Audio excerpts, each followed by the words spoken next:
right, man. We are on. Rich, what's up, man? Thanks for joining me today. Yeah, thanks for having me, man. Glad What's to be going here. on in Cookeville right now?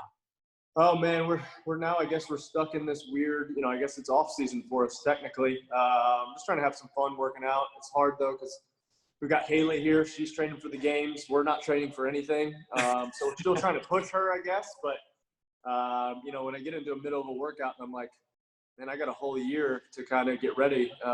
Trying not to burn myself out in August, I guess. That's right. You always said that at the end of the games, you'd already start thinking about next year. So now I guess that's exactly where we are. So, man, today I want to talk about programming. You're programming the events for BCS Classic, and we're super excited about that. I know a lot of the people have seen. Now we've released all the workouts except for what the 1 rep max is going to be, and I figured we'd do that today. We'd let them know. Might as well. Yep. And so the first question is, man, when did you get into programming? Because I think as a CrossFitter, we start doing this thing, right? And we're following whether it was main site, another affiliate, and you fall in love with the programming. But at some point, you have fallen in love with the art of it. And so when did that start for you? Honestly, I think it was day one, followed main site every once in a while. We would, take ideas from there. But, in the beginning, we didn't have all of the equipment. So you kind of had to modify stuff. So I guess it really started there. But then, I remember the day that we decided to start working out twice a day. I remember back in the level ones, basically they tell you would die if you worked out twice a day. And I remember the day we were like, hey, let's try a second workout. We didn't die. So from then on, we were like, let's just do 2 a day from now on. So even if we followed main site for a while, you still had to make up a second workout to do. So, I think just over the years of really screwing it up for so much. And I don't know, that's just where my brain goes. And I really enjoy the programming side of things and coming up with numbers and making things make sense in my head. And it's a blessing and a curse where, if I see somebody else's workout, I start immediately, my brain goes to like ripping it apart about how the numbers don't make sense or the stimulus isn't there. I mean, people could do that with my workouts as well, but I don't know. I enjoy it, and I enjoy, I guess, even being critical on some stuff. And it's just something I've found that I actually really enjoy. I think as I've been in CrossFit for these years and studied a lot of different people's programming from not just like I'm criticizing it, but more so appreciating it, right? When you've got the CrossFit Games, you've got other competitions, you've got other affiliates. And I would say there's 2 types of people. There's the people that really dive into the science, the charts, the diagrams, and the check marks of we've done X, Y, Z. And then there's people that and I think you fall in this category. It's just a gift, right? Like you just write it on the board, and then you might erase something, and then you write something else, and then you do it, and then later you do something else, and it beautifully works together. Right. Yeah. A lot of it's based off of feel, and for me, I think one of the advantages we have is we do a lot of the workouts, like most 99.9% of the workouts that go through or come through our programming have been tested by one of us or all of us at a high level. And so we kind of know the stimulus, and we've done all these different things and know how things go together and how it works together and how it doesn't work together. And I guess really one of my also, we talk programming, but one of my passions as well is like team programming. I feel like a lot of people don't quite grasp, having done individual for years, I feel like individual, a lot of people have a pretty good grasp on that, but team wise, even pairs or whatever, that's something that people are still not quite learning. And so being able to compete as an individual and then compete on a team, I feel like that's something that I've learned over the years, what works, instead of it just all, you look at sometimes with team competitions or team workouts, it's like, all right, here's 100 reps of each thing, split them up however you want. And I'm like, that's not a real good test of a team.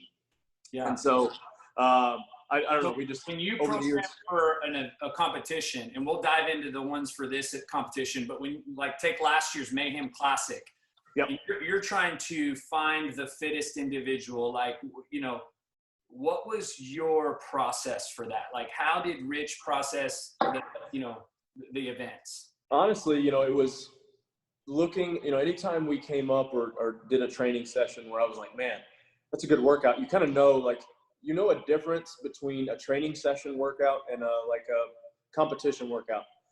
I guess it's hard to kind of explain that, but you just, after over years, you know, like, one, I personally don't think strict pull-ups should be in a competition. I really don't think push-ups should necessarily be in a competition because people cheat those. And so there's certain movements you try to shy away from because you know that you've got to do a good job of taking the judge out of human error out of play, and try to make the standards as simple as possible. That's something we tried to do with when we were going to have Madness and do the qualifier workouts. It's like, let's take all these stupid little 2-foot takeoff thing out of there. Like, who cares? You know, get over the box, get over the rower.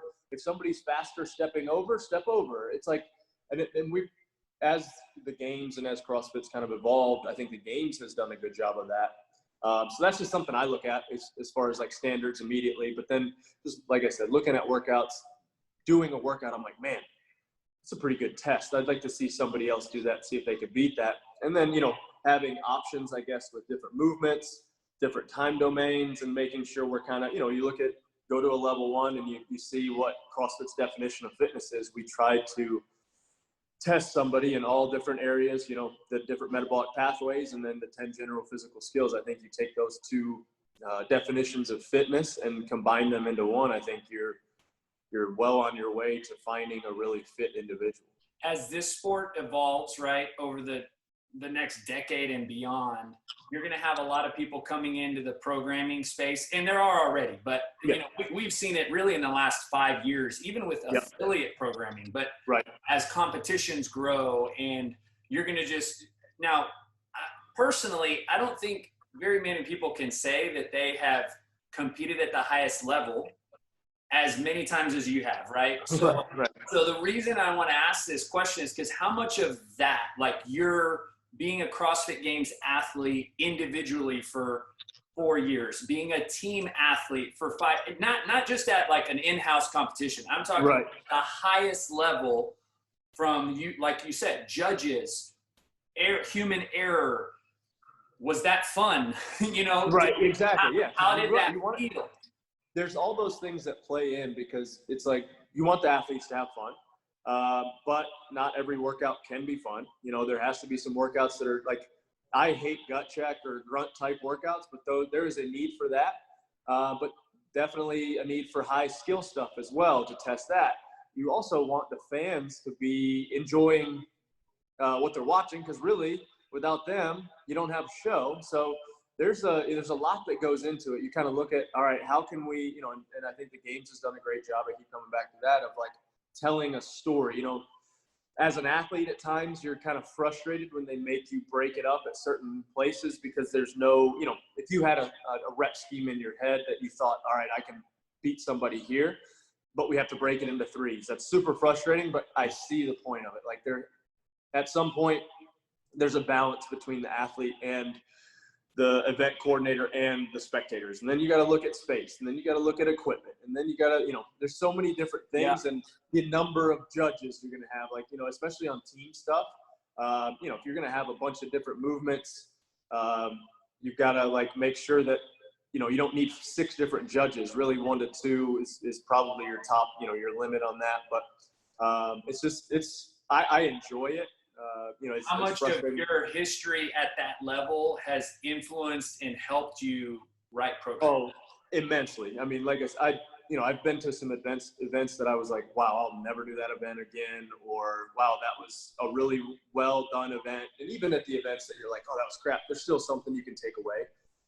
You know, something good or even something bad that, you know, all right, well, we won't do that. And so, yeah, there's all, I mean, like you said, it's 10 years. Would you say kind of in a state of vulnerability, is there any exposed weakness because you've competed at that level in programming? Yeah, for sure. I mean, like I said, I know for sure I excel and I'm way better at stuff with a little bit of skill. You know, if it's grunt work, and part of that is, you know, I've been doing it for 10, 11 years. I just don't really want to push that hard on those grunt type workouts. I feel like I don't have anything to prove, you know. It's just like, all right, this isn't fun. So, you know, I try to, you know, me personally, I would rather, especially in a competition that's not for the games or something like that. You want to make it a little bit more fun, Yeah. So which is a great segue into BCS Classic. there we go. That's what it's about, man. It's a fun event. So let's dive into the events and, give me a little insight into how you came up with it. Was this some like secret workout you did one time that you were like, oh, this would be so cool with a partner. Here's how it would look. Or the first the first event, which is the 30-calorie, and I will go through RX versions, and we're not going to go into intermediate or scale. It's just going to be the RX. So 30, 20-calorie bike row, 30 for the guys, 20 for the ladies, which 2 people working at a time. You choose. Anybody can be on either one. Then you go to a barbell. You've got 60 power snatches as a team. And then you transition back to the 30 or 20 for ladies calorie bike row. Again, doesn't matter who gets on what. And then finish with 60 clean and jerks at 135. So how did you come up with it? Yeah, so it's a little bit of an old regional type workout that we did. I don't even remember the exact workout, but it had the bike and row thing in there. But they were actually, you did your 30s, 30 and 20, and then you switched to the other machine and did 30 and 20. So I kind of broke it up with the barbell. Everybody likes to lift the barbell. It's not CrossFit if you don't have Grace or Isabel somewhere in there. So we're going to do it twice. Technically, it's still single Isabel, single Grace in there. Yeah. You look at a lot of these programs and people get so far-fetched and away from CrossFit. I try to keep what we do, mostly CrossFit, especially when we're talking events. And so I feel like that's a pretty pure CrossFit type workout. There's a little strategy in there, like, do you want to hit the row and then go to the snatch? Do you want to go back to the row? Is somebody better on the bike? So there's a little strategy to it, but mostly it's, and I kind of like all right, both people are working, both people are fatigued. Who wants to step up and hit that barbell first, and who wants a little bit more rest going to the bike, or back to the machine. So, we didn't want it to be just completely shared reps. It's a little bit mix of, all right, combined work at the same time, share some reps. So, who's fitter. It's I don't know. I like it. I think it's pretty cool. There's some strategy to it.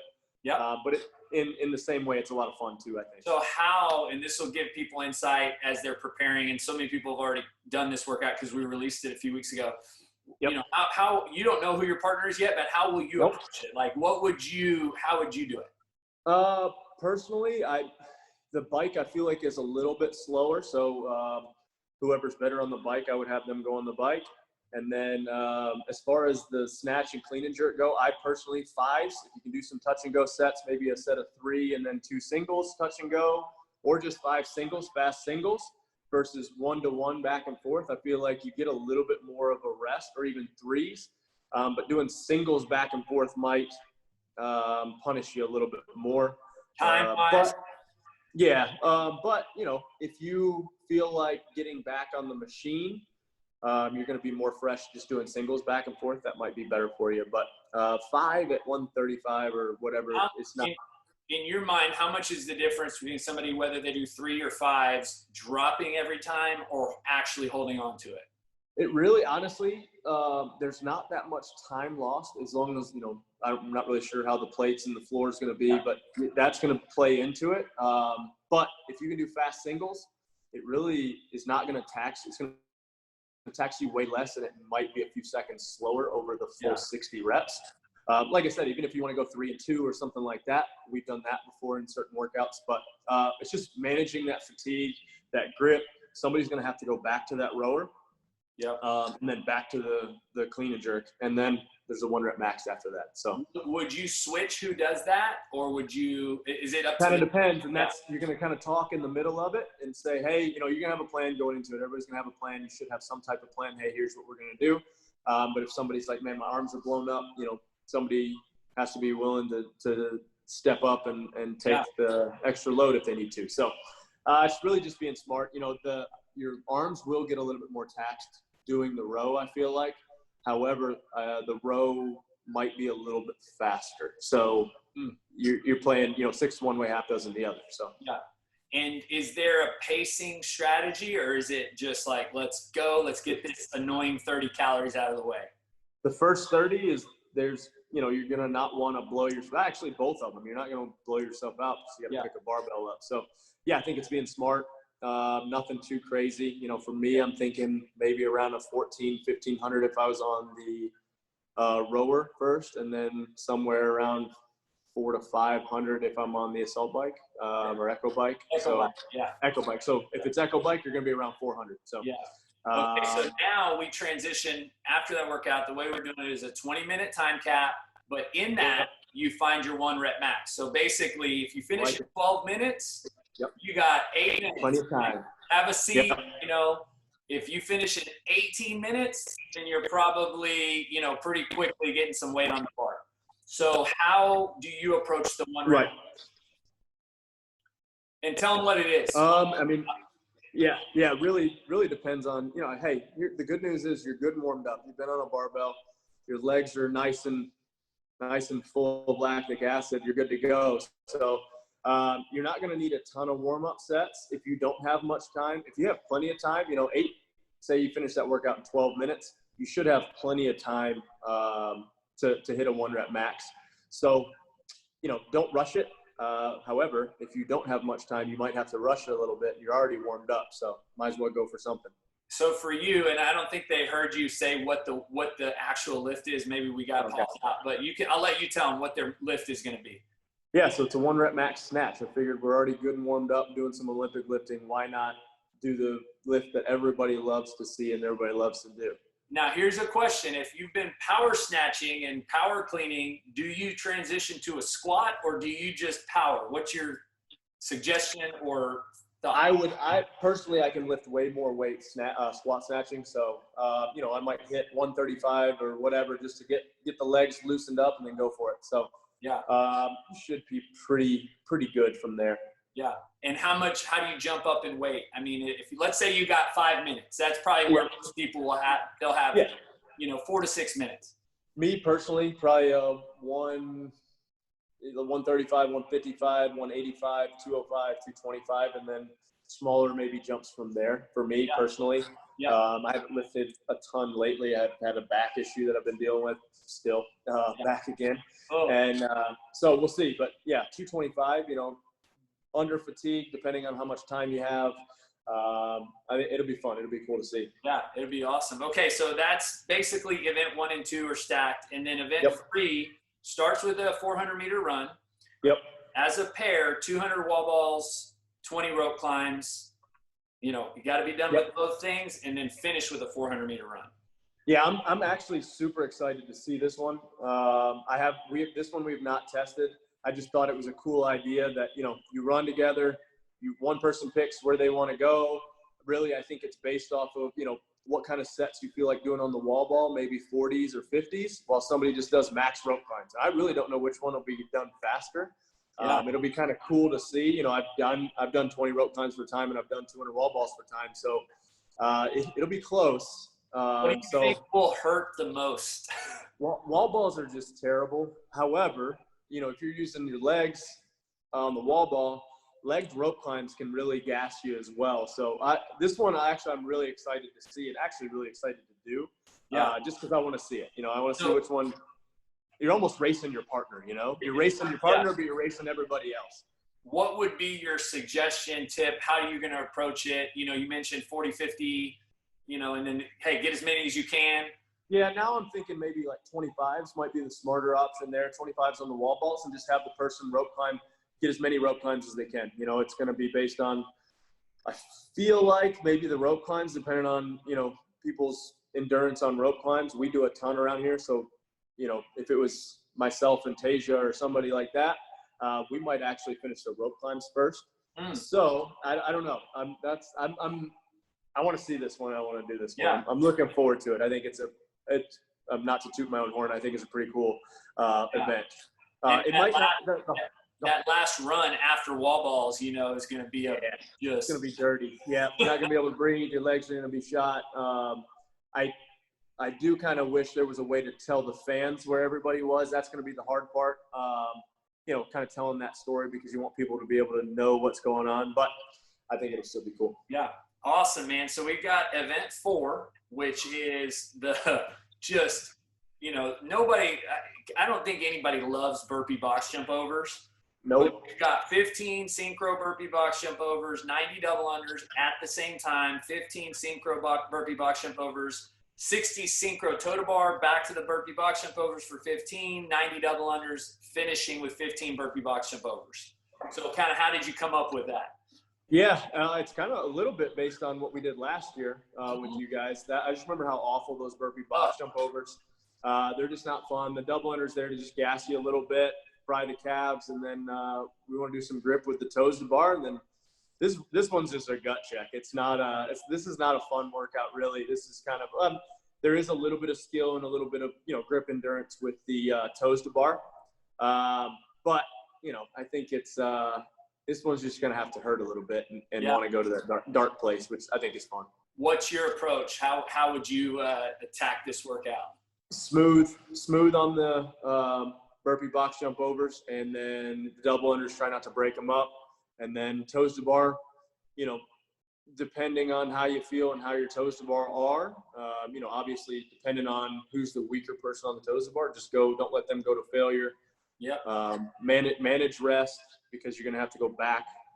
And then toes to bar and burpees are a nasty combo, actually, because your core is so fried that when you bring your feet up on the burpees as well, your core is also engaged there. So this is going to be a fun one. That 60, toe to bar in the middle, and this goes back to kind of what we talked about earlier, is like, you can see a workout when the numbers are pretty, and a CrossFitter is the only person that would ever think that, Right. What prevented you from saying 90, right? Like, here's just where the fun part of it is. How did you settle on 60 or 45, right? 90 divided by 2, Yeah, so they're all 15s. Everything's divisible by 15 there. You see that.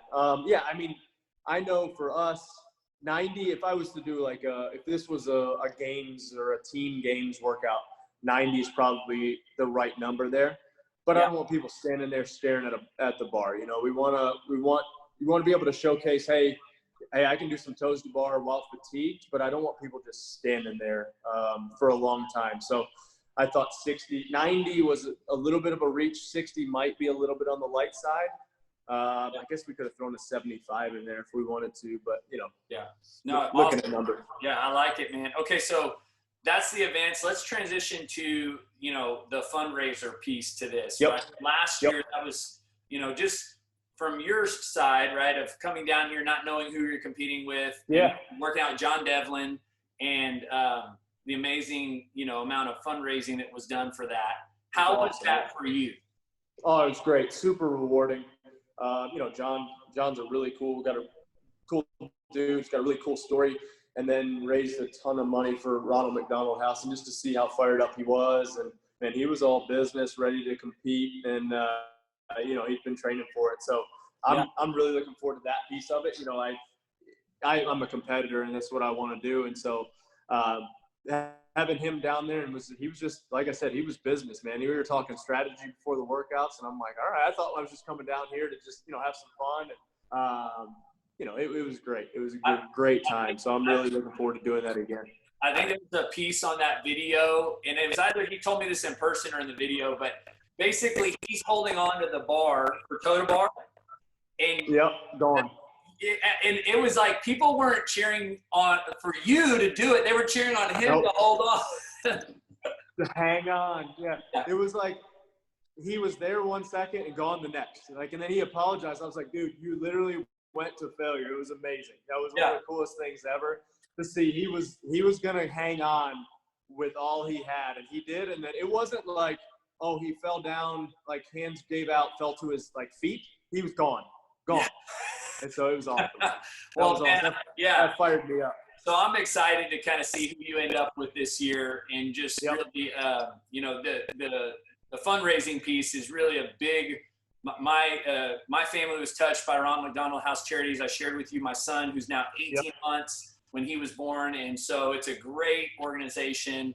And so we're just super grateful that we can tie that into the event. Right. Okay, so the last thing we'll talk through is kind of some of the ways that people currently engage with your programming, right? Because there's a few options. You said now you guys have kind of simplified it. You're either on the competitor package, which includes other, options or inside of it, or the everyday athlete package. So tell me about those two and like how you know where you are as a customer, as a person. Right. Yeah. So basically we have two, kind of technically three options. You've got the competitors. And this is anybody who wants to do a local competition, wants to be able to do something RX or even elite if you wanted to, and back, who knows if we're going to have sanctionals since everything changes every year. But, somebody wants to compete a little bit, maybe a little bit, want to do more than their, actual gym programming. So you have the competitor side, and you go, what's Rich doing, which is literally what I do. Competitor, which is pretty close to what I do, but we've also kind of Monday morning quarterbacked it a little bit, and there's a little bit more of a plan to it per se. Then you have some of our accessory program on there. You have access to Mayhem Strength, which Darren programs and does a really good job of. And then I think you actually, with the competitor side, you get access to everything. That's kind of our top level. So you'll get the M60 and M30. And then the everyday athlete is literally that. It's somebody who wants to be fit, wants to do stuff RX, maybe doesn't want to compete. Every once in a while wants to do a competition. That's your everyday athlete. It's M60, so that's pretty much a compete workout, but done in 60 minutes. Relatively limited equipment, and then M30 and M30 Plus, which are kind of at home and dumbbell, literal, like very minimal equipment. So those are our two. But then we've also done some pretty cool stuff over the last couple months where the first session for your athlete, like competitor program, they have access to a YouTube live Monday through Thursday where we do the workouts with them, the first session. Oh, cool. And then for the everyday athlete, yeah, it's fun. It's been really fun. So there's like 50 people that get on there and just on YouTube and chime in back and forth. And we've got a pretty cool little group. Everything's through Sugar One as well, but we have that YouTube live group that people can and the videos are archived, so everybody can go back and watch them. And then for the M30, Ellie goes through the M30 every morning as well. So there's that YouTube live as well. So we've been doing some pretty cool stuff, and it's been fun to kind of, like there's days where you're like, man, I really don't feel like doing this, but it gives you that little extra push, and then having the community side of it. And like I said, there's 30, anywhere from 30, most days like 40 to 45, it keeps creeping up a little bit more. And you don't really see their faces, but their personalities are on the YouTube chat. And so it's been a ton of fun to do that and get to know everybody. And it's been great. Well, and it's a cool way that they can experience training with you, right? Yeah. Virtual, Yep. And it's included. And they kind of see how we break it up and ask questions. And like, they may not be, some people are doing the workout in their garage or wherever they are at the same time we do. Yeah. And then some are just kind of peeping in and, checking in, talking to everybody and seeing what we do and how we do it for later. So it's been a ton of fun. And so the next one is the affiliate programming. And how long ago did y'all do this? So we started this last couple months. And so Darren, my cousin Darren, who's been the head coach at Mayhem for years, and he moved back to Michigan, he actually does it. So the way we've been doing it is we program the Mayhem class workout 2 weeks ahead of what the affiliate workout is. So we have time to see our members are the test dummies and make the necessary changes to get the correct stimulus. And Josh here, who's the head coach now, will give Darren some feedback and, hey, this was too hard, this was too easy, the hour didn't work. And so then Darren goes through, analyzes it, puts it to the Mayhem athlete affiliate program. Yeah, it's like a polished final product, basically. Perfect. Yep. And then Darren will go through and give coaching notes, coaches tips, scaling options, like, hey, this is, how we ran it, how this worked, how this didn't work. And so he's done a great job with that. It's a pretty cool product, actually. And so part of the thing we're talking about doing is we're going to RV down to the BCS Classic, and we may try to find a Mayhem athlete gym on the way and try to drop in. So we're looking at the route right now and seeing if we have any affiliates relatively close. But we're actually talking about this January doing a little Mayhem affiliate road trip. So not only do you write it, but you show up, man. That's right. Now, the question is, what would you do at the affiliate? Would you do the workout with the class? Yeah. Oh, man. Yeah, so we talked about so we could hit multiple affiliates a day. If they're in the same area-ish, within a couple hours of each other. We talked about maybe doing the class workout that morning, or one of the competitor workouts in the afternoon, just so we're not doubling up on the same workout. But Yeah. I think it'd be fun. It'd be a good time. That's awesome, man. Okay, last thing, I guess another way that people can work out with you, do your programming, is the Train with Rich. And you guys have you've done 17 of these, right? 17 or 18. Yeah, I think you're on 18. 25 of them. Yeah. I don't know. Yeah, man. Yep. So I first, feel like I've been doing this for so long. Right, I know. You've been training with Rich forever. Yeah, that's right. Yeah, every day. How did you come up with this idea? Like, this is so cool. Like 30 or 40, seems like 40 people show up at your barn or your house or your gym. Yeah, so it was after 14 when I decided to step away. You know, everybody had been trying to get me to do something like that for years, and I felt like I couldn't give away my trade secrets when I was an individual, even though there's not really any secrets whatsoever. So we just decided, hey, let's try to, you know, we actually cap it at 30, and then we have some kind of like, you know, we have some athletes that'll come in and help out with it. And, you know, we felt like if we could house 50 or 60, but I feel like it starts to water down the experience. Like, we want people to have a really good experience and have some fun and work out as much as they want to with us, or hang out and just watch, you know, like it's literally whatever people want to make out of the weekend, they can, you know, like, hey, here's what we're going to do. Jump in, let's do this. If you don't feel like it, if you want to scale it, if you want to, you know, you've got something going on. We've had people that have never done CrossFit before. We've had some games level athletes here. So it's a ton of fun. And, you know, kind of everybody shows up on Friday, kind of super nervous, a little bit, you know, reserved. And then after that first workout's over, first 2 or 3 workouts are over on Friday night, kind of depends. Then Saturday, we, you know, kind of hit it all day. We may go on a field trip, you know, to Dad's. We've done that a couple of times. There's some waterfalls, there's some trails around here. We've done that a couple of times. And then it's pretty much work out throughout the day on Saturday, have a little barbecue Saturday night. And then Sunday, we'll do a little devotional. We do some Q&As mixed in on Saturday as well. And then we'll do a Q&A on Sunday morning, and then work out, and then send everybody on their way around noon, 1 o'clock. So it's been awesome just to see the group of people that show up. And then it's really kind of blows my mind. We've had people here 8 and 9 times. Like it's Wow. like their little vacation, you know, a couple times a year, and they come get their butt kicked for a weekend. But it's awesome. It's cool. Just like that first, because I never look at the list of people that are coming, and we'll kind of go that little first debrief, and I'm like, oh, they've been here. Oh, they've been here. Oh, you've been here like 8 times. Like, so it's been fun. And then each time they come, they get a little bit of a discount as well. So it's a fun group and a fun weekend. And it sounds like a really good bonding weekend, right? For just community and having people come together. Yeah, it's awesome. Like I said, it's super laid back. You know, there's not a ton of like, if people are coming for a seminar, that's not really what it is. Obviously, we'll coach you along. If you want help with something, we'll help you. But it's more about having fun and getting to know people and getting to know people in the community, and, you know, people that do our programming or have, you know, just been fans of ours for a while, or, you know, buy our apparel. We just want to, you know, have some fun. So it's really, really a good time. Are the workouts created in advance, or is that something that weekend you kind of just start on the whiteboard? On the fly by the seat of our pants. There's some that we've noticed work really well, so we'll do versions of those or variations of those, and sometimes the weekend could be completely different. Yeah, that's awesome, man. So when's the next one? Do you have a date yet? I think it's September 26th through the 28th. I think. I'm not don't quote me on that. It's that weekend, whatever that is. I can't remember what it is. Awesome, man, dude. Well, we are so pumped to see you down here in just 2.5 weeks, and see you compete and just be here again in College Station. So I really appreciate you taking the time to do this today, man. Looking forward to it, man. I appreciate it. Awesome, Rich.